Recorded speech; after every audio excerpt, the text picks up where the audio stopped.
manlinlang, magnakaw, at makipagpatintero sa mga nagkakasalisang sasakyan. Sa ganyang daigdig na mulat si Natalia Barlow. The woman deprived of a luxurious life. She tops the list of a criminal in Manila. Nagsimulang magkabitak-bitak ang nooy masayahin niyang buhay nang malagay sa peligro ang kanyang pamilya. The former residence of her family that was covered by the squatter was demolished. Mag-isa lamang siyang nakaligtas nung nilapan ng mabagsik na apoy ang mumunti nilang tahanan sa Tondo. Kung siya'y ating titignan, kasalukuyang matatanaw sa mukha ni Natalia ang peklat na tanging bakas na naiwan sa nakahahabag na tagpong kanyang dinanas. Ang buhay ay lipos ng kairaming mga hamon at kasalanan. Para kay Natalia, ang maging kriminal ay parte na ng kanyang mundo. The government killed her family, so she reprimands the shoulders of the law. Ang tumakbo at magpahabol sa mga pulis ay isang sisiw na laro lamang para kay Natalia. Surrender is not listed in her vocabulary, pero batid ni Natalia na ang pagsuko ay hindi kasalanan. It is a daily choice. Paano kung magkamali si Natalia ng taong mananakawan? What if instead of money, halik ang kanyang mananakaw? Anong parusa ang kanyang haharapin sa lalaking never pang naka-experience ng kiss on the lips? Baka makulong siya sa puso ng binata at pagbibigyan ng kalayaang puso ay umibig. Kung bibitaw yung feelings niya mula sa mahigpit na pagkakakapit, matatawag ba natin tong isang sinful surrender? Inaabangan ngayon ni Natalia ang isang bus na nagbabadyang huminto sa terminal. She is now wearing a black hat, black jacket and jeans. Nakapuyod ang kanyang buhok na naroong inipit niya sa loob ng saklob. Nang dumating na ang pinakahintay nitong pagkakataon, kaagad niyang hinablot ang bag noong kapapanaog lamang na babaeng pasahero. "Hoy, kuya, ibalik mo sa akin ang pera ko. Ibalik mo!" Natalia ran away from the woman she robbed at sumiksik sa bahaging may mga nagkukumpulang tao. Inakala ng babae na lalaki yung nagnakaw sa kanya. Dahil sa outfit at galawan ni Natalia, nakakalain mo talagang isang lalaki. Iyon ang isa sa mga estratehiya niya para hindi kaagad matunto ng mga pulis ang tunay niyang pagkakakilanlan. "Nasaan na yung mga perang ninakaw mo?" Tahimik lang na binabaybay ni Natalia ang madilim na iskinita ng mga oras na yon nang biglang may lalaking magsalita mula sa kanyang likuran. Naramdaman ni Natalia ang matalim na bagay sa kanyang tagiliran. Ang boses ng lalaking nagsalita ay pamilyar sa kanya.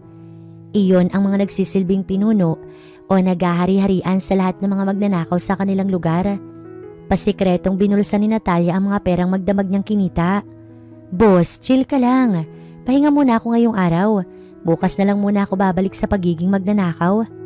Hindi pinakinggan ng hidhid na lalaki ang salaysay ni Natalia. Alam kasi nito na hindi mapigilan ni Natalia ang magnakaw, lalo't sanay na ang dilag sa ganoong klaseng trabaho. "Natalia Barlow, lokohin mo na ang lahat, wag lang ako." Nagpakawala ng manipis na bungis-ngis ang lalaki at mas diniinan pa nito ang pagkakalapat ng kutsilyo sa tagiliran ng dalaga. Because the knife was sharp, ang mariing pagkakalapat nito ay nagdulot ng pagkapunit ng jacket ni Natalia. Maya-maya lang ay nagsidatingan ng mga tatlo pang mga hidhid. Naroon sila sa harapan, may mga hawak na mga kahoy at kutsilyo. No choice si Natalia, kung di ay ang tuhurin ng ari ng lalaking may hawak ng kutsilyong nakatutok sa kanyang tagiliran na may lipit ng lalaki na siyang sinamantala ni Natalia para makatakbo palayo sa mga hunghang na kalalakihang masiba sa pera. Kumakabog ang dibdib ni Natalia habang tumatakbong nangangapa sa madilim na pasikot-sikot na iskinita. Tuloy pa rin nakasunod sa kanyang mga lalaki upang agawin ang kanyang pera. Dala ng kalumaan ay napigtas ang tsinelas na to, ngunit binaliwala lamang iyon ng dalaga at patuloy siyang tumatakbo kahit pa masakit na ang kanyang paa. Habol hininga siyang tumakbo patungo sa kalsadang may mga sasakyang nagkakasalisihan na wari bang nakikipagpatintero lamang doon. Nang makatawid siya ay muli siyang nagpatuloy sa pagtakbo sapagkat natanaw niya na naroong tumatawid na rin sa kalsadang may maraming nadaang sasakyan ang mga lalaking humahabol sa kanya. Nang mga oras naman na iyon ay tinatahak na ni Bowie Elrold ang daraanan patungo sa pwesto kung saan nakaparada ang mag-ara nitong sasakyan. Si Bowie ay isang binatang tagapagmana ng mga ari-arian ng kanyang magulang na matalino pagdating sa pagpapatakbo ng negosyo. Pagmamay-ari nila ang Elrod Company, nakalat na kalat sa buong mundo at mga branches. Tinatayang nasa 50 ang branches nito rito sa Pilipinas, habang 200 mahigit naman ang branches sa labas ng Pilipinas, sa Canada, Singapore, Italia at ilan pang mga bansang sakop ng Europa at Asia. Sila ang manufacturer ng halos kagamitan na kinakailangan ng mga tao, kagaya ng mga damit. Naging successful ang kanilang negosyo sapagkat ayon sa kanyang magulang, mas maiging umisip ng negosyo na lalapitan ng mga mamimili dahil kailangan nila.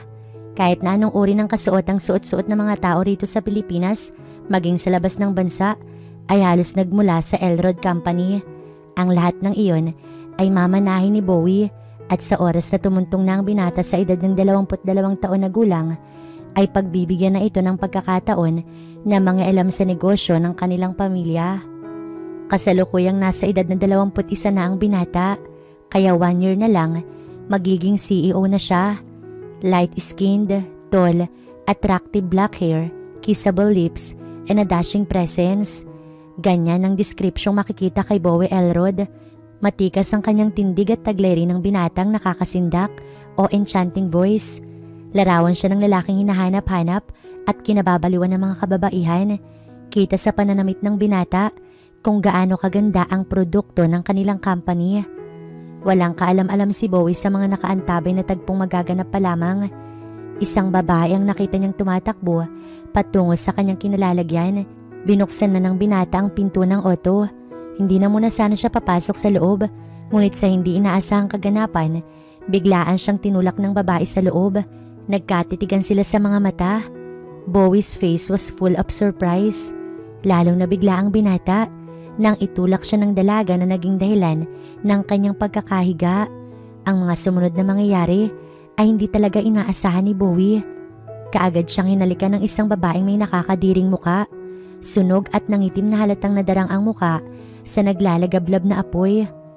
Nasaan na kaya yung babaeng yun? Tatanga-tanga kasi kayo. Boss, natakasan na naman tayo ng matinik na magnanakaw. Dinig ni Bowie at Natalia ang usapan ng mga kalalakihang naroon, nakatayo malapit sa kotse. Magtatanong pa nga sana ang mga ito, ngunit mas piniling umalis na lamang dahil baka makaistorbo sila sa kisingsin ng dalawang naroon. Nabatid ni Bowie ang dahilan kung bakit iyon ginawa ng dalaga. Nang makalayo na ang mga humahabol ng lalaki, itinulak ng binata ang katawan ni Natalia. Ang lakas ng tama mong babae ka. Bakit mo ko hinalikan? Do you know that my lips are still virgin? Nagpupunas ng labing saad ng binata. Pinupukulan niya ng tingin ng babaeng may malaking peklat sa muka. Ngayon hindi na. Congratulations. Nakangiting tugon ni Natalia sa tonong nangaasar. Ang tindig niya ay waring mas lalaki pang tignan kaysa sa galaw ni Bowie. Hindi makapaniwala ang binata sa asta ng dalaga. Kababae mong tao, nangahalik ka ng walang pasabi. Bakit kanila hinahabol? Siguro tama yung sinasabi nila na isa kang magnanakaw. Hindi no, sadyang gusto lang nila akong gahasain without knowing na allergy yung kagandahan ko sa kanila. Sinusuntok ng dalagang kanyang sariling palad habang nakakagatlabi. Waring mananapak ang masiga niyang galawan. Ah, yang mukha mong yan. They want to rape you? You look even more manly than them. Hindi makapaniwalang sambitla ni Bowie. Maya-maya lang ay pinagmasdan ni Natalia ang kabuang wangis ng binata mula ulo hanggang paa. Tumatango-tangong tumitig ang dalaga na waring pinagpapantasya ng bagay sa pantalon ng gwapong si Bowie. Kumuha si Natalia ng bubblegum sa kanyang bulsa at nginuyayo na wari mo'y dating adik. Paunti-unti siyang humakbang palapit sa binata at bahagyang tumaas para maabot ng kanyang labi ang tenga ni Bowie. Ang gwapo mo, litanyang bulong ni Natalia sa matangkad na binata.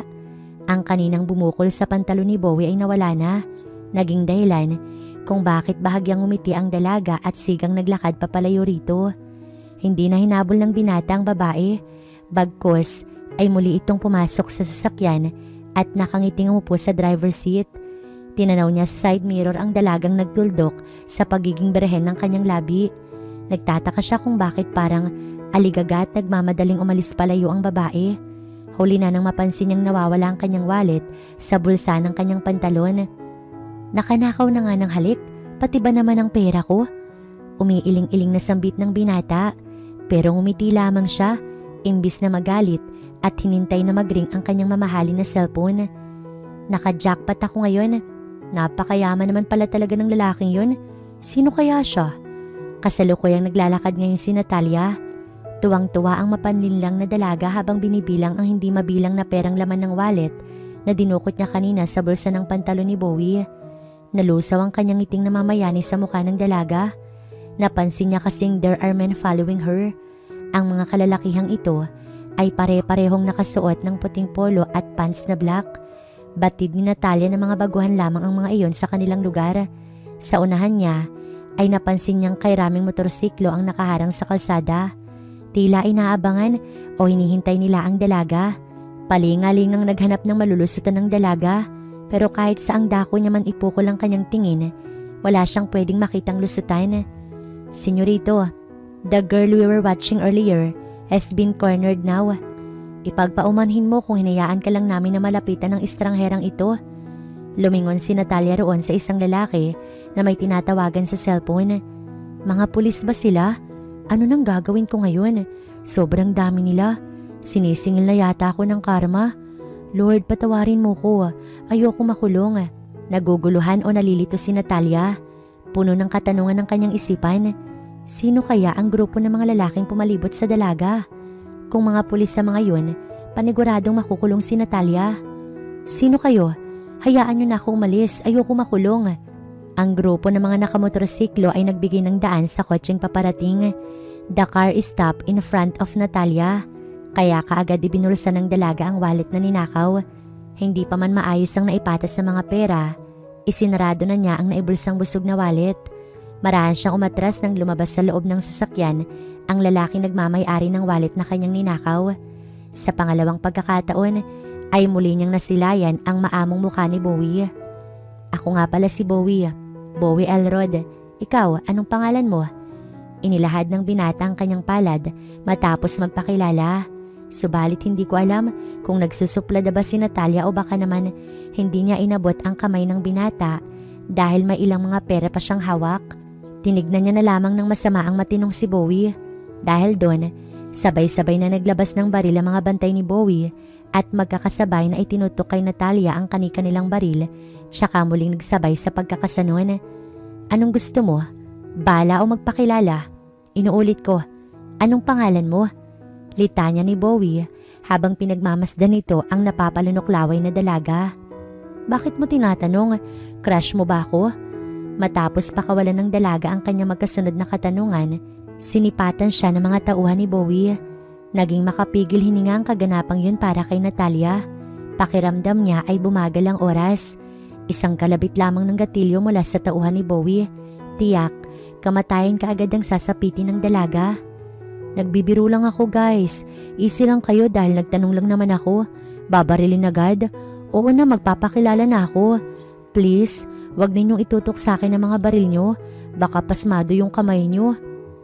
Ako si Natalia Barlow. Sorry kung ninakaw ko yung wallet mo. Nakataas sa mga kamay habang nagwiwika ang dalaga.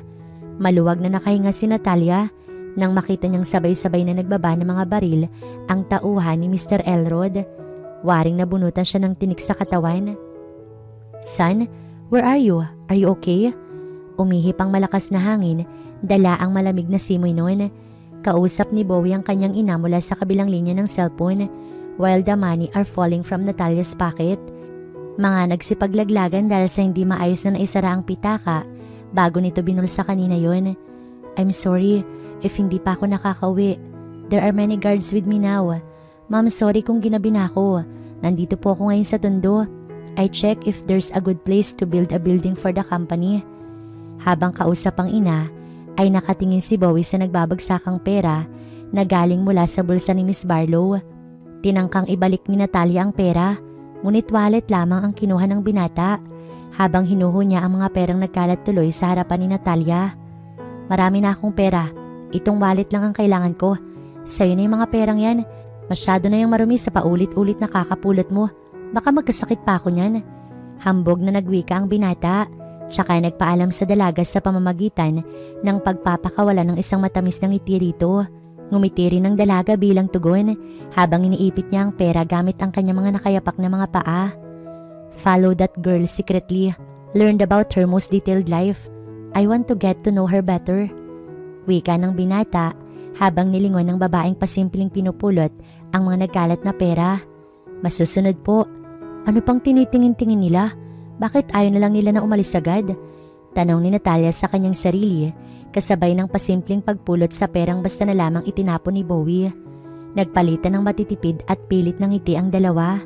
Kalaunan ay masayang naglalakad-lakad ang dalaga at bumili ng mga pagkaing bibihira niyang natikman at ilan pang mga pagkain na simula pagkabata ay pangarap ng kainin ng kanyang mga kapatid. Lumuluhang kumakain si Natalia ngayon habang mag-isa siyang naroon sa Jollibee. Lugar na dati pang pinapangarap ng kanyang dalawang nakababatang kapatid. Subalit mag-isa lamang siyang kumakain ngayon. Malabo na mangyaring makakasama niya muli ang kanyang pamilya na sabay-sabay binawi ng langit.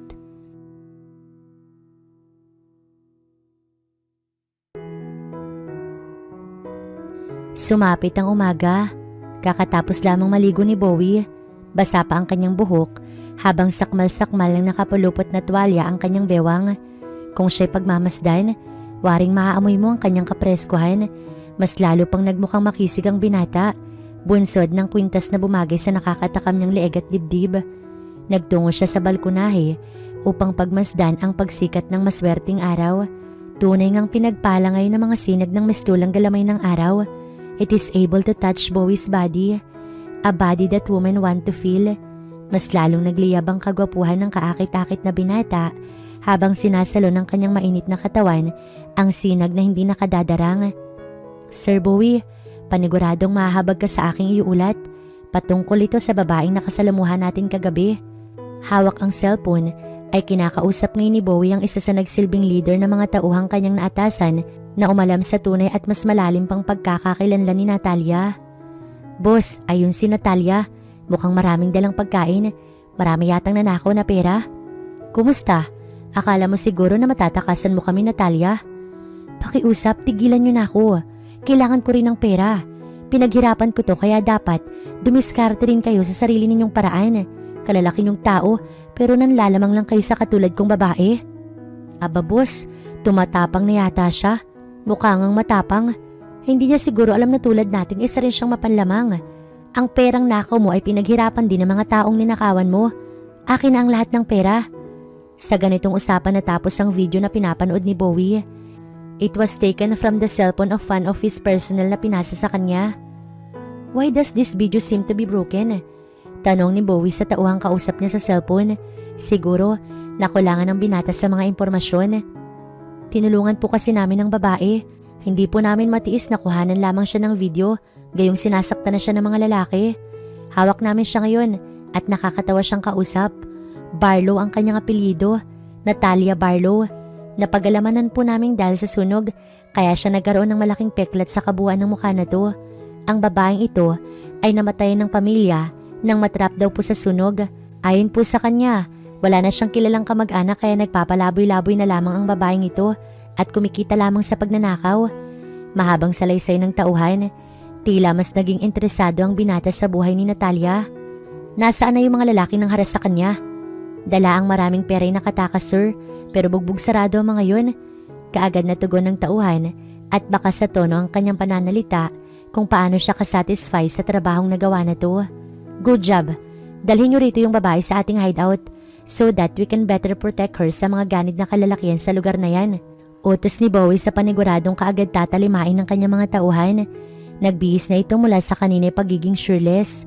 Inihahanda na niya ang kanyang sarili dahil umaasa ang binata sa muling napipintong pagharap nila ng babaeng si Natalia. Nakangiti si Bowie habang sinasariwa ang minsang pagtatagpo ng kanilang mga mata ni Natalia. Makikita sa mukha ng binata kung paano siya inaaliw ng kanyang alaala. Miss Barlow, nais lamang kitang tanungin kung maaari ka bang sumama sa amin. Tanong ng tauhan sa dalagang patuloy na nagkukwento sa mga katawa-tawang pangyayari niya sa buhay. Ngunit hindi akalain ng mga tauhan na mahirap palang alukin ng dalaga. Ang tiwala ni Natalia ay mailap na kahirap paamuhin. Batid kasi ng dalaga kung anong klaseng meron sa mundong kanyang ginagalawan. Alam niya ang signos ng panganib o kung meron mang taong nagtatangkang magsagawa ng kasuklam-suklam na bagay. Ano? Seryoso ba kayo? Wait lang naman mga manong, hindi ko pa nga kayo lubusang kakilala. Tapos, Marinig ko sa inyo na nais niyo kung isama sa lugar na hindi ko man lang alam kung saan ba yung lugar na pupuntahan ninyo. Sa tagpong ito, umaastang lalaki na naman ang dalaga. Siga na akala may palaging mananapak. Miss, ginagawa namin lahat ng ito para sa inyong ikabubuti, upang magkaroon ka ng maayos na tirahang matutuluyan at malinis na tubig na sasapat sa panligo mo. Umaalingasaw na kasi yung amoy mo sa katawan. Pilit kinukumbinsi ng mga tauhan ng dalaga, ngunit ayaw talaga nitong sumama. Isang mabigat na namang pagsubok para sa mga tauhan ni Mr. Barlow ang tagpong pangungumbinsi. Inaakala nila na nakuha na nila ang loob ng dalaga dahil sa asta nito na parang barkada lang kung magturing ng kausap. Batid pala ni Natalia ang tamang pag-iingat at napagtanto ng mga tauhan na magaling lamang sa usapang pakikisama si Miss Barlow. Si Natalia ang babaeng kahirap linlangin because this woman is a complete deceiver. Baka naman grupo kayo ng mga gangster na mahilig sa gangbang. Baka kung anong gawin ninyo sa akin. Alam na alam ko na yung mga ganyang mga galawan. Basag na nga yung mukha ko. Ayokong umabot na mawawasakin niyo pa lahat ng meron ako. Sa mga oras na ito, umaasta na namang siga-siga si Natalia na para bang nais manapak. Marami akong kakilala na adik. Nag-aabang sila ng mga mahalay roon sa madidilim na bangketa. Kahit nga mga matatanda, binibira nila eh. Problema sa inyo mga lalaki. Ang hilig niyo sa babae. Salamat ulit sa pagligtas pero hindi ako sasama sa inyo. Wika ng dalaga tsaka mabilis na kumaripas ng takbo palayo sa mga tauhan ni Mr. Elrod. Dumating na ang pinakahihintay na oras ni Bowie. Dumating na ang kanyang mga tauhan. Umaasa siya na lula ng sasakyang dumating si Natalia, ngunit nabigo siya sa kanyang ekspektasyon. Tanging mga tauhan lamang nito ang nakita niyang nagsibabaan sa kotse. Naisin niya mang magalit pero mabuti nitong magpigil ng bugso ng damdaming hindi niya maintindihan. Ayaw niya na isipin ng kanyang mga tauhan na si Mr. Elrod ay isang masamang tao. Nag-aalala ang binata na baka isipin ng mga tauhan niya na isa siyang baliw o baka malaman ng kanyang mga tauhan na he is falling in love with the thief sa isang kriminal. Yun ang mga pangyayaring iniiwasan niyang maganap. Nagtataka ang mga tauhan ni Bowie. Why does the young man want to bring to him the woman who robbed him once? Hindi lamang yun. Ang babaeng gusto niyang patirahin sa hideout nila ay isang babaeng may hindi kaaya-ayang deskripsyon ng mukha na to. Dahil kung ibang taong sinamantala ni Natalia, tiyak na sa kulungan na ang bagsak ng babaeng magnanakaw o baka hindi na siya nanaisin pang makita ng mga nabiktima na to. Sir, bakit mo ba gustong-gusto na dalhin namin dito yung babaeng yun? Nakakayamot lamang ang ganoong uri ng babae. Kanina lang ay napagkamalan pa kaming mga gangster at rapist. Sino namang matinong lalaki ang pumapatol doon? Nagtawanan ng lahat, maliban na lamang kay Mr. Bowie. Nag-init ang ulo ni Bowie sa sinabi ng kanyang tauhan. Kita sa ekspresyon ng binata ang labis na puot, na waring nasusuklam siya sa kaharap na tauhan. Binunot niya ang baril sa kanyang tagiliran na kinagulat naman ng lahat. Ang halakhakan ay nalusaw na ngayon at napalitan ng katahimikan.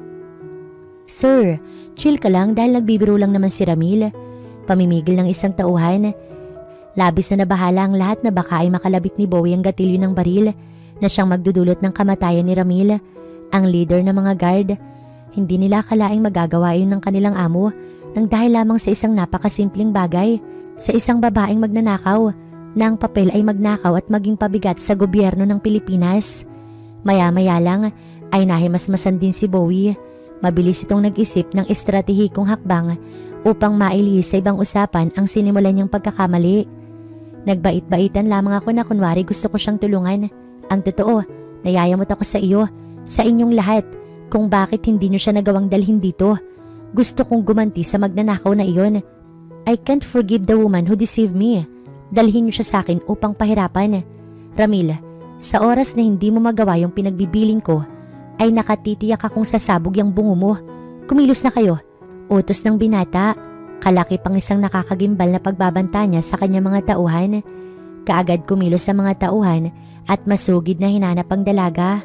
Ang misyon nila ay tila napakabigat sapagkat pananiwalaan nila ang kanilang amo na kamatay ng isa sa kanila ang magiging kabayaran nun, oras na hindi nila mapagtagumpayan ang misyong pinagagawa ni Bowie. Habang abala sa paglalakad si Natalia, isang itim na van ang huminto sa kanyang harapan at kaagad na nagbukasyon. Nakita niya ang mga kalalakihang may mga itim na bonnet sa ulo at muka. Batid niya mga kidnapper ang mga yon. Naisip niya mang tumakbo agad papalayo subalit kaagad siyang hinablot sa kamay at inilapat sa kabuuan ng kanyang ilong ang isang panyo na may amoy na nakakagawang patulugin ng isang tao. Isinakay nila si Natalia sa loob ng van at agarang pinaandar ang sasakyan palayo sa mga taong nakakita. Binaybay ng itim na van ang kahabaan ng kalsada habang naroon sa loob si Natalia. Mahimbing ang tulog at walang kalam-alam kung saan siya dadalhin. Huminto ang sasakyan sa isang malaking bahay na may marangyang tarangkahan. Walang malay na binaba ng mga mandurukot ang walang ulirat na katawan ni Natalia. Dinala nila ang dalaga sa isang bodega na lipos ng mga sako-sakong materyales na sa pakiwari ay mga kasangkapan na reject o mga tambak na produktong hindi na pwedeng ipabenta. Walang malay na pinaupo nila ang dalaga sa isang antigong silya habang nakatali ang katawan nito sa bangko ang nakatali naman sa isang malaking tubong haligi. Ipinag-utos din ni Bowie na lapatan ng madikit na tape ang bunganga ng babae dahil nakakatiyak siyang maraming beses na puputak ang dalaga sa oras na ito ay magising. Nakangiting pinagmasdan ng binata ang natutulog na si Natalia. Nakalugay pa ang mahabang buhok ni Natalia habang tila naglalangis ang peklat sa mukha nun. Nagtawanan ng mga tauhan sapagkat para daw silang namingwit ng piniritong isda na nagmamantika ang mukha. Hindi na lamang yun pinansin ni Bowie dahil para sa kanya ay maganda si Natalia.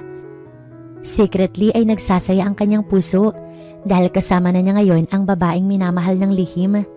Sir, wag mong titigan masyado ang babaeng yan. Baka matusok ka ng isdang yan. Baka nakakalimutan mong isang matinik na magnanakaw sa tunduyong nilalang na yan. Muling nabalot ng halakhakan ng lahat. Nakatitig lamang si Bowie sa dalaga at hinihintay ang paggising nito pero lubhang matagal pa yata. Naiinip na siya. Gayong nais na niyang marinig ang boses at gustong gusto na niyang makita yaong tinatawag na Natalia's mesmerizing blinking. Ang bawat kurap ni Natalia ang madalas niyang naaalala noong magtagpo ang kanilang mga labi sa unang araw na nagkatagpo sila ng dalaga. Iabot niyo nga sa akin ng isang basong tubig. Utos ni Bowie sa tauhan. Nang may mag-abot sa kanya, isinaboy niya ang tubig sa mukha ng dalagang kinagising noon. Takang-taka si Natalia. Gayong sa bilis ng mga pangyayari ay naroon na siya sa isang lugar na hindi naman pamilyar. Kani-kanina lamang ay naglalagalag lamang siya sa lansangan pero ngayon hawak na siya ng mga kidnapper. Naisin niya mang magmura o kahit na magsalita pero hindi niya magawa dahil sa tape na nakadikit sa kanyang bibig. Tila nasasaktan yata ang dalaga sa higpit ng pagkakatali ng kanyang paa at kamay na mas sumihigpit dahil sa sinasagawa niyang paglilikot. Maya-maya lang ay nagningning ang mga mata ng dalaga at nagunahang pumatak sa kanyang mayuming mata ang mga butil ng luha. Nasaktan si Bowie sa kanyang nasaksihan. Hindi niya maunawaan kung tama ba ang kanyang ginagawa sa babaeng yun. Tinanggalan niya ng tape ang labi ng dalaga upang hayaan itong makapagsalita.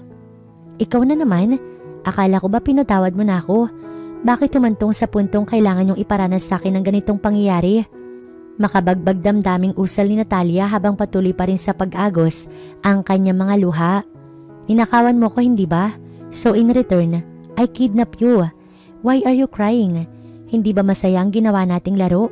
Tugon ni Bowie na animoy hindi naapektuhan sa pagluha at pagmamakaawa ni Natalia. Anong gusto mong gawin ko? Huwag magnakaw at maghanap ng ibang trabaho na alam kong hindi ako qualify, lalo na't pangit ako. Gusto mo na hayaan ko na lamang ang aking sarili na mamatay sa gutom kasi wala naman na akong pamilya? Sunod-sunod na tanong ng dalaga na kinatahimik naman ng lahat. Pinakinggan na lamang nila ang dalaga at nang matapos ito sa pagsasalita, pumalakpak si Bowie na sinundan ng pagpalakpak ng kanyang mga tauhan. I just found out that besides sa pagiging matinik na snatcher mo, you're also a good actress, Natalia. Napuno ng halakhakan ng lahat habang ang malungkot na imahe ng dalaga ay napalitan ng galit. Napipiko na siya sa pangaasar na ginagawa ni Bowie. Napagkasunduan nila na bilang kabayaran sa nagawang pagnanakaw ni Natalia, magsisilbing katulong ito sa bahay na hideout ni Bowie at ng kanyang mga bodyguard. Libre ang kanyang pagkain at doon na rin siya pansamantalang titira hanggang sa matapos niyang bayaran ang lahat ng ninakaw sa binata. Naguguluhan ang dalaga sapagkat hindi niya batid kung magkano ang pera na kanyang ninakaw at isa pa'y halos natangay ng mga ganid na kapwa niya magnanakaw ang malaking kabuuan ng pera. Batid ni Natalia na malaking pera ang kinakailangan niyang pagtrabahuhan para makabayad kay Bowie. Magkano ba lahat ng kailangan kong bayaran? Tanong ng dalaga sa binata na ngayon ay kinaiinisan niya ng labis. I think kalahating milyon or 1 million, 2 million and more millions. Kasama na roon ang mga cheque na galing sa mami ko na dapat ay iwi-withdraw ko na. What? Ganun karami? Isang pitaka lamang yun ah. Inuulit ko na may cheque ron galing kay mami na sa tingin ko ay nagkakahalaga ng 10 milyon. Inilagay ni Bowie ang kanyang hintuturo sa noo ng dalaga at itinulak iyon para matauhan. Baka habang buhay na ako maninilbihan dito. Baka dito na rin ako mamatay. Baka magdurusa ako dito sa poder ninyo. Ayokong mangyari yun. Nauutal na wika ng dalaga dahil puno ng what ifs ang kanyang isipan ngayon. Maybe you will be my forever? Kung magkataon man, di baka dito na rin tayo makakabuo ng anak? Dugsong ni Bowie sa naputol na sasabihin ni Natalia. Agad na napahinto si Natalia sa kanyang narinig. Nagulat siya dahil ganoon pala kapilingero si Sir Bowie. No, I don't like you. You're so ugly. Singhal ng dalaga na napa-English sa mga nakakasindak na pananalit at titig ni Mr. Elrod. Wow ha, maganda ka ba? Agarang tugon ni Bowie nang kaagad niyang narinig mula sa bibig ng dalaga na siya ay pangit. Pasimpleng nag-ayos ng buhok ang binata gamit ang kanyang kamay, tsaka nagkagat ng labi para mamula yon at masabing siya ay kissable lips. The two often fight like cats and dogs sa tuwing sila ay nag-uusap, pero may mga araw din namang nagkakasundo ang mga ito. Kagaya ng mga sinabi ni Mr. Bowie sa kanyang mga tauhan, patitirahin niya roon si Natalia para ito ay pahirapan. Halos si Natalia ang madalas na gumagawa ng gawaing bahay, tagaluto, tagalaba, tagalinis ng mga banyo at iba pang mga gawain. Nang tumagal ay naging kasundo na ng dalaga ang ilang mga bodyguard. Mababait pala ang mga ito maliban na lamang sa kanilang amo. Madalas nilang nabibiro ang dalaga dahil sa hindi kaaya-aya nitong muka. Pero baliwala na iyon sa dalaga sapagkat mas masakit para sa kanya ang mawalan ng mahal sa buhay. Hindi siya hinahayaan ng ilang mga bodyguard na labis na mahirapan. Madalas ding wala sa bahay na iyon si Bowie dahil umuwi ito sa bahay na kasama niya ang mga magulang. Si Bowie ay 4th year college, pumapasok sa universidad sa kursong business management.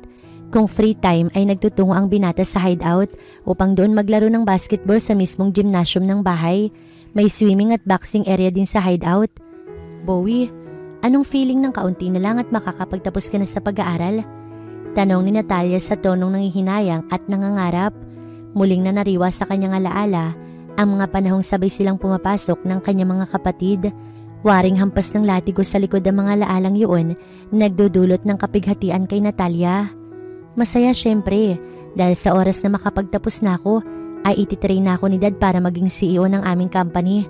Sa oras na dumating yon, madalas ko na silang makakasama. Kasi naman, buong buhay ko may mga yaya lamang doon sa amin at ito mga bodyguard ko ang madalas kong nakakasama. Hindi ko masyadong naramdaman ng alaga ng magulang. Bowie, alam mo, maswerte ka pa rin dahil nariyan ang mga magulang mo. Muli ay nilakbay na naman ang isipan ni Natalia ang mga nagdaang panahon na kasama niya ang kanyang mga magulang. Animoy katanang bumabaon sa kanyang dibdib ang bawat ngiti ng kanyang mga magulang na nakikita niya sa alaala ng kahapon. Oo nga't buhay pa ang mga magulang ko pero parang patay na ang kalinga nila.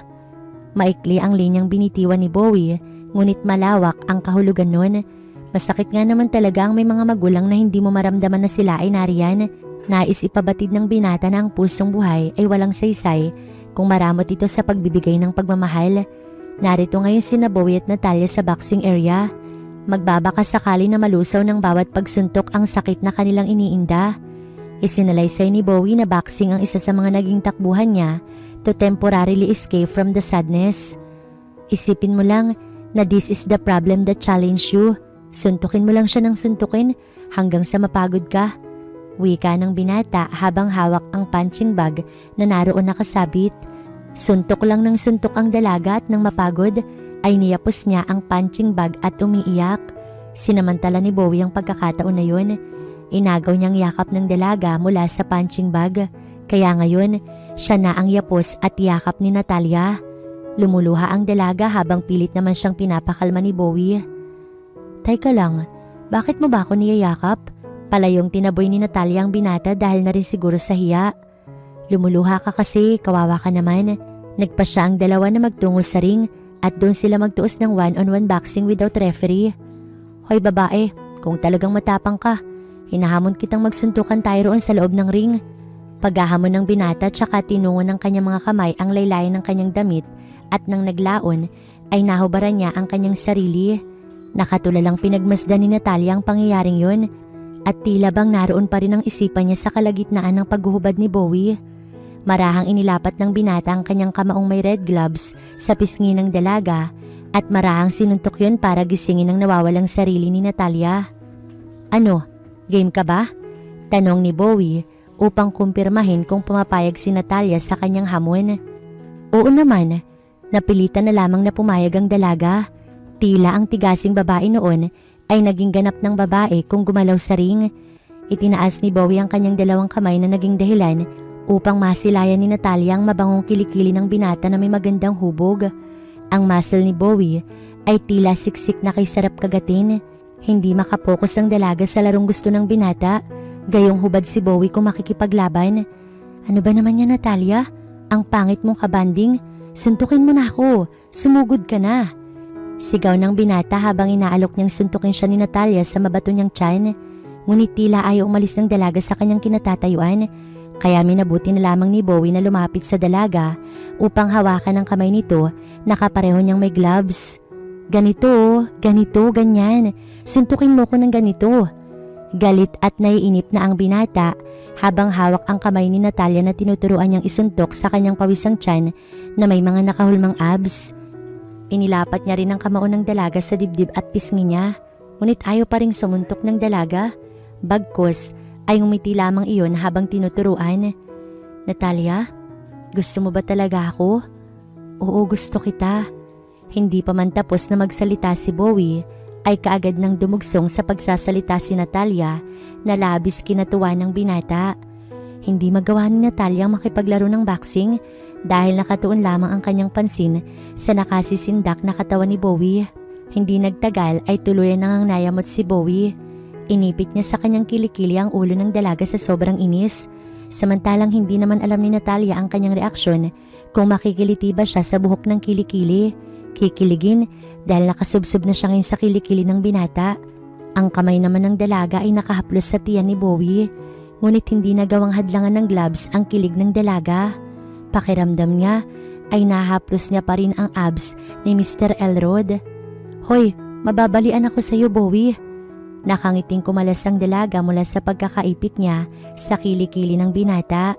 Laking gulat niya naman nang hawakan ni Mr. Elrod ang pareho niyang kamay at sabay na inilapat sa magkabilang pisngi ng binata. Naroon sa pagitan ng kanyang mga kamao ang mukha ng binata habang nagmamakaawa na maglaro na sila ng boxing. Ngunit ang pagmamakaawa ng binata ay napalitan ng nakakaakit na tingin. Dumulas ang kamay ni Bowie mula sa braso. Nagtungo ang kanyang mga kamay sa bewang ni Natalia. Itinulak niya palapit sa kanya ang dalaga na naging dahilan sa pagdikit ng noo ng dalaga sa kaniyang labi.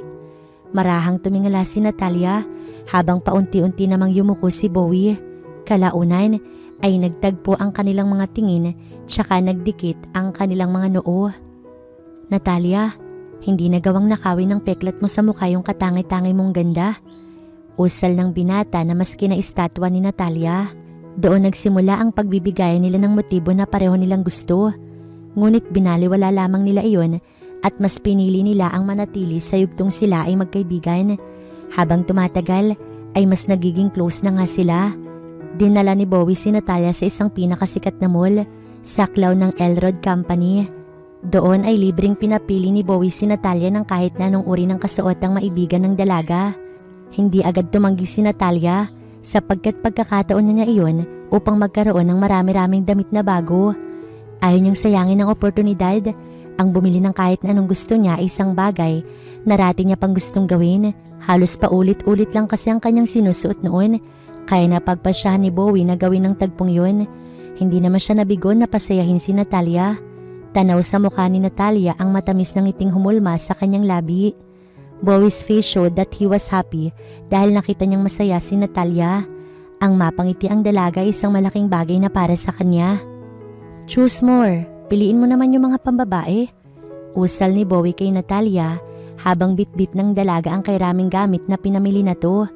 Ayaw na nitong mamili dahil nahihiya siya na baka malugi ang negosyo ng pamilya ni Bowie. Pilit siyang tumatanggi at sinasabing sapat na ang kanyang mga nakuha. Ngunit ayaw magpaawat ni Bowie dahil halos lahat ng damit na pinili ng babae ay puros pang lalaki at dumating sa punto na siya na mismo ang pumili. This one, bagay sa ito. Sukatin mo sa dressing room. Wari bang nagdadalawang isip si Natalia habang pinupukol niya ang tingin sa damit na iniabot sa kanya ni Bowie. Tatanggi na sana siya kung hindi lang talagang ngumiti ang binata. Uri ng ngiting mahirap tanggihan sapagkat ang ngiting yon ay tila naguutos. Ngiti na naglalahad ng pagmamakaawa sa kaakit-akit na paraan. Kinuha nga ni Natalia ang isang puting dress at sinukat sa dressing room. Anong klaseng damit ba to? Masyadong napaka-OA ng design. Ang pangit naman ng mga taste niya sa damit. Kung hindi lang talaga siya cute, baka ginupit ko na yung dress na to. Bulong ni Natalia. Kinakausap niya ang kanyang sarili habang siya ay naroon sa dressing room. Nang matapos magbihis, ay paunti-unti siyang lumabas sa dressing room at hinanap si Bowie. Tinawag niyang nakatalikod na binata to ask kung fit ba sa kanya ang white dress. Tila nahiwagaan si Bowie sa kanyang natatanaw. Kay linis ng tignan ni Natalia, nakalimutan na ng binata kung paano kumurap at isarado ang kanyang labi. Look at yourself in the mirror. You are so beautiful. Sir, talaga ba? Tanong ng dalaga. With so much kilig, hindi niya maiwasan ang paglaruan ng kanyang buhok na tumabon sa muka at kinagat niya pa iyon. Umayos ka naman, Natalia. Huwag mong tinatago yung ganda mo. Hoy lalaki, anong tinatago-tago ka riyan? Para sabihin ko sa'yo, hindi ko tinatago yung kagandahan ko, no? Sambit ng dalaga at naghanap ng heels tsaka rumampa patungo kay Bowie. Sa kinamalas-malasan, natapilok ito kung kailan hawak na niya ang balikat ng binata. To the rescue naman si Bowie na sinambot si Natalia. Nagtagpo ang kanilang titig, nawaring sumasang-ayon sa kanilang makapigil hiningang pwesto.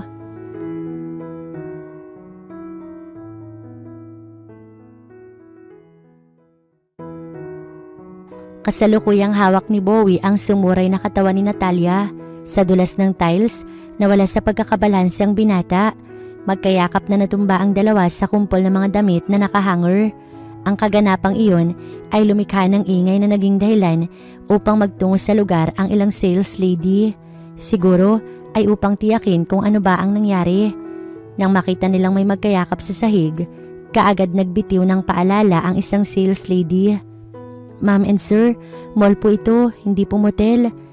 Nagulat ang dalawa kaya agad silang bumitaw sa pagkakayakap. Kaagad tumayo ang dalawa at pinagtatanggal ang ilang damit na tumabon sa kanilang muka. Sir Bowie, kayo po pala. Litanya ng sales lady na may kasamang gulat na ekspresyon. Tinanggal na rin ni Natalia ang mga damit na tumabon sa mukha niya. Nagulat ang lahat at sila ay pinagbubulong-bulungan. Hindi nila akalaing papatulan ng anak ng kanilang boss ang isang babaeng mansyado ang muka. Gayong kay rami namang mga magagandang dilag bukod kay Natalia. Tinangkang tumayo ni Natalia ng tuwid, ngunit hindi niya magawa kaya hinubad niya ang kanyang suot na heels. Nang siya'y makatayo, sumasakit pa rin ang paa niya, bunsod ng pagkakatapilok. Hinawakan ni Bowie ang kanyang kamay at umalis silang dalawa habang inaalalayan ng binata ang dalagang hindi makalakad ng ayos. Nagtawanan ng karamihan ng mga sales lead at salesman dahil may ibang kahulugan sigurong pinroseso ang kani-kanilang mga mapangahas na isipan. Stop laughing! Nothing happened to us. Natapilok lamang siya. Paliwanag ni Bowie sa tonong seryoso na kinatahimik ng lahat. Bago pa man sila makalayo ay pinandilatan naman ni Natalia ang mga sales lady. Ngunit na makatayo na si Bowie at Natalia, patuloy na nagtawanan ng lahat.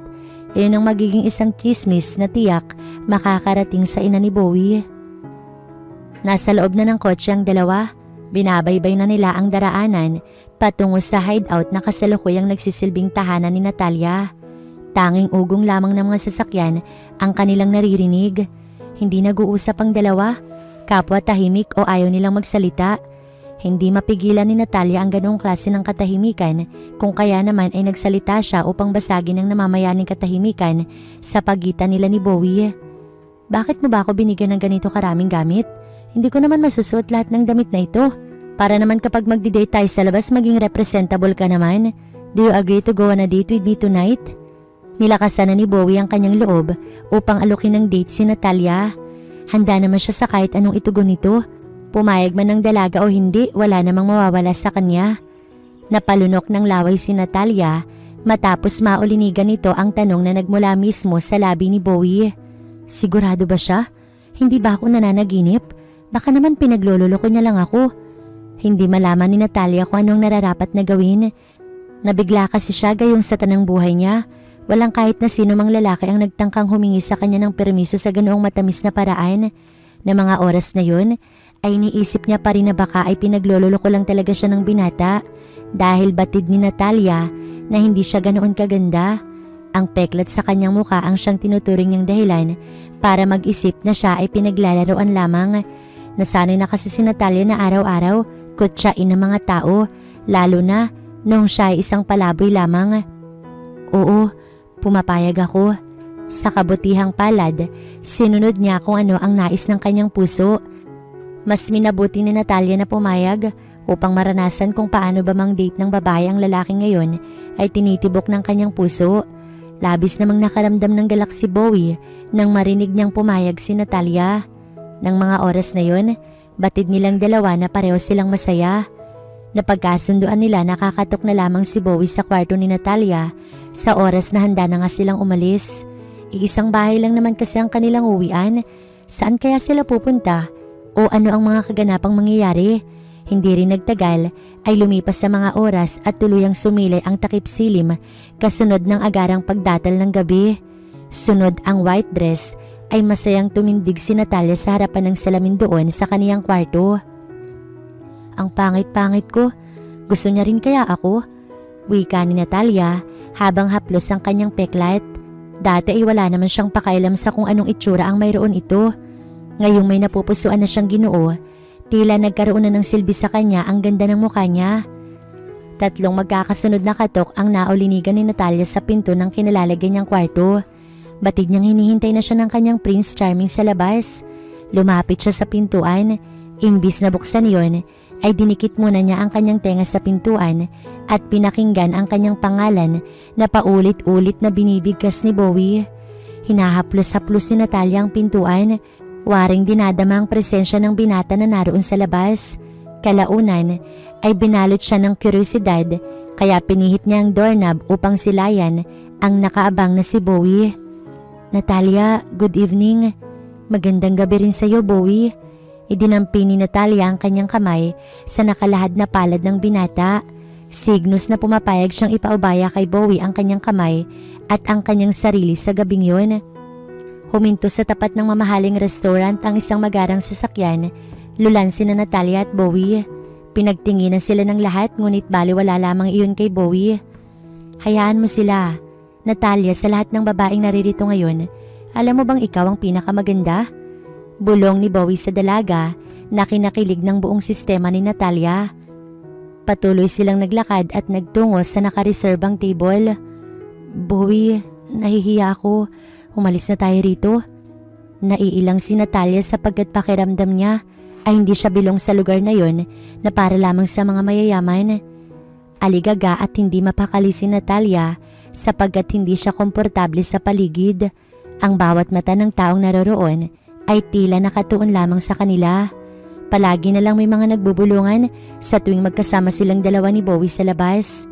Bowie, kanina pa nila tayo pinagtitinginan, pinagbubulungan at pinagtatawanan. Siguro naiinggit lang sila dahil kadate ko ngayon ang pinakamagandang babae sa mundo. Hinawakan ni Bowie ang kamay ng dalaga at saka yun hinalikan. Nabigla ang dalaga sa ginawa ni Bowie. Inilibot ni Natalia ang tingin sa paligid at napansin niyang nagtatawanan ng iba kaya agad niyang hinigit palayo sa labi ni Bowie ang kanyang kamay. Bowie, maganda ba ako? Oo naman. Natalia, hayaan mo na sila. Inuulit ko, sa akin ka lang tumingin. I brought you here dahil gusto kitang i-date. Ilang ulit ko ba dapat sabihin na sa lahat ng mga babae rito, ikaw ang pinakamaganda? Ang hirap namang paniwalaan ng mga pinagsasasabi mo, Bowie. Alam natin pareho na sunog ang halos kabuuan ng mukha ko. Ngayon sabihin mo sa akin kung paano ko naging maganda. Wika ni Natalia sa tonong pabulong. Mahina lamang siyang nagwika, baka marinig ng iba ang kanilang usapan. Hindi ko rin alam. Hindi pa ba malinaw sa'yo na mahal kita, Natalia?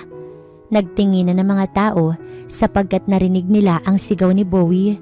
Tila walang pakailamang binata, nakatuon lamang ang kanyang tingin kay Natalia. Samantalang palinga-linga naman ang dalaga sa paligid. Hinawakan na magkabilang palad ni Bowie ang magkabilang pisngi ni Natalia at masinsinang kinausap ang dalaga. Natalia, mahal kita kaya hindi ko alam. Wala akong pakailam sa sasabihin ng ibang tao. Makinig ka sa akin. Maganda ka. Makikipag-date ba ako para lamang sa wala? Seryoso ang bawat tingin at kumpas ng bibig ni Bowie. Bawat linya na kaniyang pinakakawalan ay kakakitaan ng pagiging totoo. Larawan siya ng lalaking tapat kung umibig. Malay ko, baka pinaglololoko mo lang pala ako. Ang sambitla ng dalaga ay naghatid lamang ng sakit sa ulo ni Bowie. Natalia, nung masunog yung mukha mo, natusta rin ba yung puso mo? Ang manhid mo kasi, isn't it obvious that I like you? Anak, are you crazy? Nag-aaksaya ka ng oras para lamang sa isang babaeng magnanakaw? Hindi inaasahan ng lahat ang pagdating ng ina ni Bowie. Isang malaking iskandalo ang nangyari sa restaurant na iyon. Hindi alam ni Natalia kung anong hakbang ang dapat niyang gawin, gayong waring naiipit siya sa isang tanikala na hindi niya alam kung paano matatakasan. Inakala niyang date lang mangyayari, pero bigla siyang nagulat nang may nagpakilalang ina ni Bowie. Ay hindi lang yun, ipinahiya pa siya sa lahat ng taong naroroon. Ma'am, what are you doing here? Baka sa tanong ni Bowie ang gulat. Hindi niya alam kung paanong nadawit ang dating buhay na kinagawian ni Natalia. Sinubukan niyang patigilin sa pagsasalita ang ina, ngunit waring agos ang bawat salitang lumalabas sa labi ng kanyang ina na kahirap pigilan. Ano pa bang dapat kong gawin dito? Are you serious that this is the kind of woman you want to marry? Isang babae na patapon ng buhay? Inakala ko na nagbibiro lamang ang mga trabahador natin. Pero nang ipasaliksik ko sa isang mahusay na tao ang babaeng yan, I found out that his life was an exile. Dinodoro ni Mrs. Elrod si Natalia sa harap mismo ni Bowie. Kinakabahan si Natalia dahil hindi niya naman kilala si Mrs. Elrod, samantalang halos kilalang kilala siya na to. Nagningning ang mga mata ni Natalia. Bumubuo ng mga luhang nagnanais bumagsak. Ma'am, tama na. All of you here, listen up. Ang babaeng ito, itong babaeng sunog ang muka, ay isang most wanted criminal sa Tondo, Manila. Mag-iingat kayo dahil marami-rami na ang kanyang ninakaw. Ma'am, I said enough. Hindi, ayokong huminto. Inuto ka lang ng babaeng to dahil alam niyang mayaman ka. Tuluyang nagsibagsakan ang luha ni Natalia sa narinig. Ganoon pala talaga kababa ang tingin ng mga mayayaman sa katulad niyang mahirap. Waring katanang bumabaon sa kaibuturan ng kanyang dibdib ang bawat masasakit na salitang binibitawan ng ina ni Bowie. Naisin niya mang makipagsagutan pero bilang pagrespeto ay nanahimik na lamang siya gayong nasa lugar siya sa tanging mayayaman lamang ang mga customer. Tumakbo ang dalaga palabas sa restaurant na yon habang umiiyak. Ma'am, I said stop! Nagawang sigawan ni Bowie ang ina dahil sa mga salita nitong sumusobra na. Hindi niya man gustong masigawan ng ina pero wala naman na ito sa lugar. You have no right na patigilin ako. Anak lamang kita at ginagawa ko naman ito para sa ikabubuti mo. May karapatan ako dahil nasasaktan mo na yung babaeng mahal ko. Oo, mahal ko. Mahal ko si Natalia. No matter what kind of face she has. Saang mundo man o sa kahit anong klaseng buhay man ang kanyang kinagisnan, mahal ko siya. Ma'am, you have no right to dictate my heart because you don't own it. Tumalikod si Bowie sa ina at sinundan niya si Natalia. Natalia! Gamit ang kotse ay sinasabayan ni Bowie si Natalia habang lumuluha itong naglalakad sa gilid ng kalsada. Maya-maya lang ay minainam ni Bowie ang bumaba ng kotse upang mas maayos niyang makausap ang dalaga. Patalikod niyang niyakap si Natalia. Dama niya ang labis na paghihinagpis ng dalaga. Bitawan mo ko. Pakawalan mo ko. Imbis na bitawan, ay mas hinigpitan ni Bowie ang pagkakayakap sa dalaga. When Natalia's anger gets worse, Bowie's hug tightens. Ayaw ng binata na bitawan ng dalaga lalo't kailangan ito ng kalinga. Sorry kung narinig mo sa mismong ina ko yung mga salitang yun. No matter what happens, remember that I love you so much, Natalia. Walang makakapigil ng nararamdaman ko sa iyo. Walang kahit na sino ang makakahadlang sa pagmamahal ko sa iyo. Even my mom.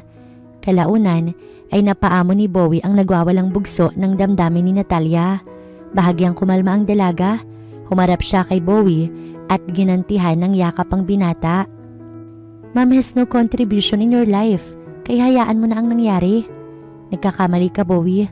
Malaki ang ambag ng ina mo sa buhay ko. Kung wala siya, hindi ko matatagpuan yung pinakagwapong lalaki sa mundo. Kung wala yung iyong ina, paniguradong mananatiling bakal ang aking puso. Mananatili sana itong patay kung hindi ka pinanganak ni Mrs. Elrod. Mahal din kita, Bowie. Kaya malaki yung utang na loob ko sa iyong ina dahil sa kanya kagaling.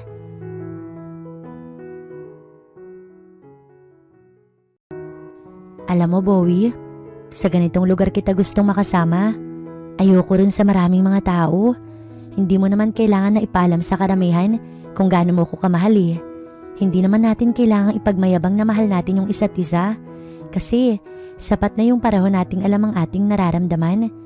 Habang nagliliwanag ang paligid, bunsod ng sinag ng nagmumula sa perpektong bilog na buwan, naroon sina Bowie at Natalia sa rooftop ng kanilang tinitirhan. Masinsinan silang nagpapalitan ng mensahe habang patalikod na yakap ni Bowie si Natalia. Tinatanaw nila ang daan-daang mga ilaw sa syudad na nagmumula sa mga mumunting gusali. Mistulang mga talang lumagapak sa lupa ang mga nagliliwanag na kabahayan. Ikaw ang aking bituin, Natalia. Here in the world that filled with darkness, nagniningning ang nag-iisang ikaw. Ayoko nang ipukol ang aking tingin sa iba sapagkat kung ikukumpara sila sa iyo, mga bulalakaw sila, lumilihis lamang saglit at kapag naglaon ay nalulusaw ang kinang. Humigpit ang yakap ni Bowie habang nilingon naman ni Natalia ang kanya mukha. Hinaplos ng dalagang magkabilang pisngi ni Bowie at saka marahang umarap sa binata.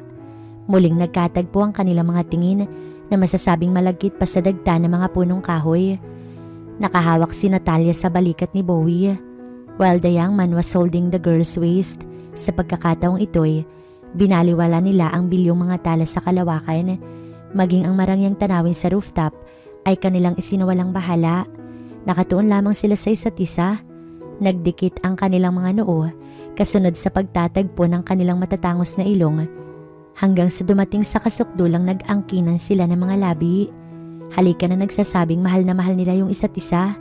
Sa gabing yon ay tuluyan na nga silang naging magkasintahan.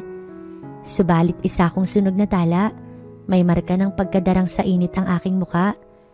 Ayokong dumating sa punto na sa sobrang init ng ating pag-iibigan ay bigla-bigla ka lang kakalas sa kahuli-hulihan o sa kalagitnaan ng ating pag-iibigan. Ayokong mamarkahan ng panibagong hapdiyaring puso ko, Bowie. Ipangako mong hindi mo ko iiwanan, kagaya sa kung paano ko iniwan ng aking pamilya. Saad ni Natalia nang pansamantala siyang kumalas mula sa paghahalikan nila ni Bowie. Ang salaysay ng dalaga ay madamdaming nahaplos ang emosyon ng binata. Huwag mo akong tingnan o pag-isipan ng ganyang mga gawain. Hindi ako taksil sapagkat noon pa man, pinangako ko sa aking sarili na ang unang makakahalik sa aking labi ay siya na ang magiging una at magiging huli kong pag-ibig.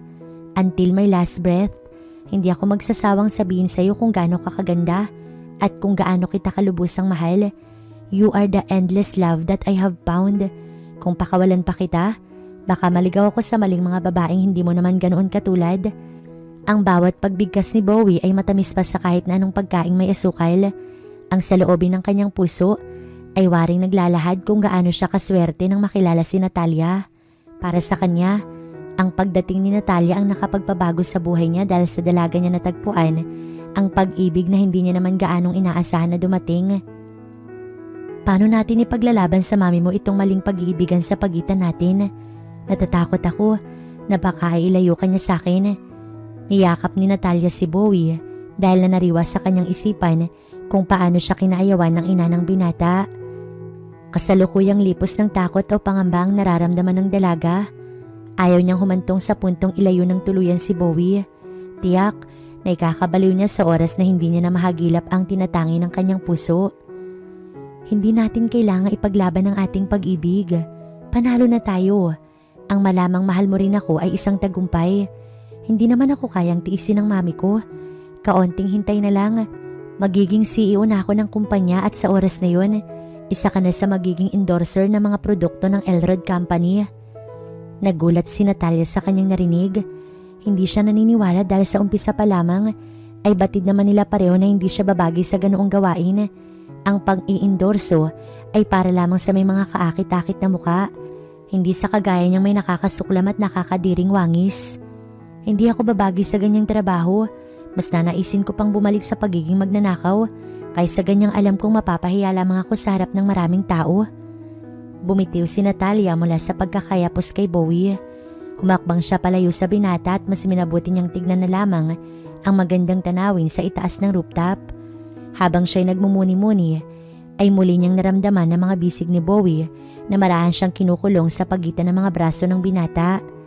Hindi na tinangka ni Natalia ang kumalas sa loob ng yakap sapagkat nagustuhan niya ang pagiging sweet ni Bowie. Isinangkal ni Bowie ang kanyang baba sa balikat ni Natalia at muli ay sabay nilang pinagmasdan ang nagniningningang tala sa kalangitan. Nakikita mo ba yung mga talang yun? Hindi ba't mas agaw atensyon ng pinakamakinang? Itinuro ni Bowie ang mga tala sa langit, tsaka niya tinanong kay Natalia kung nakikita ba ng dalaga ang pinakamakinang. Oo, nakikita. Ano naman ang meron sa star na yun? Isa ka ng tala, but it would be better kung mas pakikinangin pa natin ang nakatago mong ganda. Mas maigi na yung walang mangungot siya sa'yo dahil ako yung nasasaktan sa tuwing nangyayari yung ganoong mga tagpo. Kailangan nating paghandaan ng lahat. Gusto ko kasing kasama ka sa lahat ng aking mapupuntahan. Gusto kitang maging katrabaho sa oras na maging CEO na ako. Sabay tayo nga angat, kasama ang buong kumpanya at hindi ka naman nanatili sa lupa. Matutuwa si Mami kung magkataon at paniguradong matatanggap na niya ang ating relasyon. Lumipas ang maraming buwan. Nag-decide na nga silang ipa-surgery ang mukha ni Natalia. Naganap sila ng mahusay na doktor upang tiyak na magiging maganda ang produkto at hindi masayang ang perang lulustayin ni Bowie. I am ready to pay millions of money. Mailayo ka lang sa mga nakakayamot na diskriminasyon. Speechless lamang si Natalia dahil ang mga pangyayaring dumating sa buhay niya ay sobra-sobra na ang biyaya. Pumasok na nga ang dalaga sa surgery room habang pinagdadasal na naman ng binata ang kaligtasan ng kanyang nobya. Don't worry, Miss Barlow will be safe. Magaling si Dr. Sebastian. Tura ng nurse sa nag-aalalang binata. Nakabawas naman ng balisa ang tagpong iyon. Sa bilis ng mga pangyayari, lumipas ang panahon. Nakapagtapos na ng pag-aaral si Bowie. Kaunting araw na lamang ay dadating na ang kaarawan ng binata. Habang inihilom ng oras ang sugat na mukha ni Natalia, ay binuburda naman ng tadhana ang mas lumalalim na pag-iibigan ni Bowie. Si Bowie ang nagsilbing nurse ng dalaga nang matapos na ang surgery, pero nagpapakonsulta pa rin naman sila sa doktor upang mas maging ligtas ang dalaga. Nang dumating ang pinakahihintay nilang araw, marahan na nilang tinanggal ang benda sa mukha ni Natalia. Nakaharap sila sa salamin, kasama nila ngayon ang doktor na nagsagawa ng surgery. Ang bawat isa ay excited na masilayan ang panibagong mukha ni Natalia. Nang tuluyang natanggal ang benda sa mukha ng dalaga, ay nabalot ng saya ang buong sulok ng silid na kanilang kinalalagyan. Doc, thank you very much for your effort. Malaki ang pasasalamat ni Bowie sa doktor. Habang nakatulala lamang na pinagmamasdan ni Natalia ang kanyang sarili sa salamin, nakikita niya sa salamin ang dati niyang mukha noong wala pang naganap na aksidente.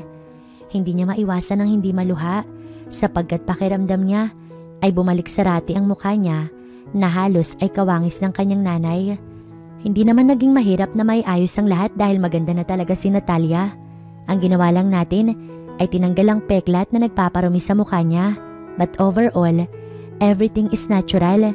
Congratulations, Ma'am Barlow. Congrats, Sir Elrod. Sa oras na may kailangan pa kayo sa akin, huwag kayo mag-aatubiling lumapit. Saad ng doktor bago ito tuluyang umalis. Kinabukasan ay ang kaarawan ni Bowie. Nagtungo ang dalawa sa pagtitipong sinagawa ng pamilya ni Bowie roon sa bahay kung saan nakatira ang kanyang magulang. Idiniklara nga nila bilang CEO ang anak na labis kinatuwa ni Bowie.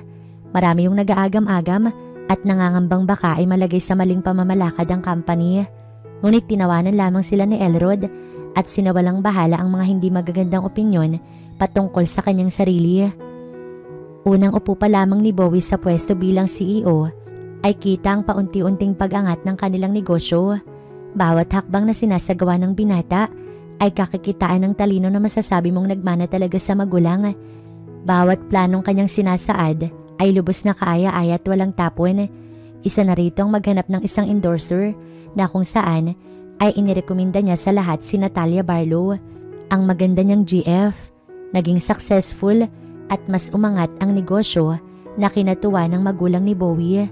Habang tumatagal ay mas umaangat pa ang kanilang kinikita at nadodoble kada taon na kung minsan ay nagtitriple pa. Nagkamabutihan sina Mrs. Elrod at si Natalia. Ang alitan sa pagitan nila ay naghilom o nagwakas. Napagtanto ng ina ni Bowie na tama ang kanyang isinagawang hakbang.